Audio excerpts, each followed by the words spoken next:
Nagresulta sa pagkakasamsam ng tinatayang 1.5 bilyong halaga ng smuggled cigarettes ang isinagawang operasyon ng Philippine National Police sa Malabon noong besperas ng bagong taon.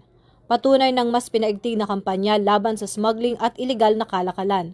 Ayon sa pulisya, ang tagumpay ng operasyon ay bunga ng tuloy-tuloy na intelligence monitoring, maayos na palitan ng impormasyon, at mahigpit na koordinasyon sa iba't ibang ahensya ng pamahalaan na nagbigay daan sa maagap at target na paglusob sa isang cargo facility kung saan itinago ang mga unregistered na produktong tabako. 3 individual ang inaresto matapos mabigong magpakita ng kaukulang dokumento para sa nasabing kargamento, habang inilatag naman ang detalye ng operasyon sa isang press briefing noong Enero 1 sa kasalukuyang taon.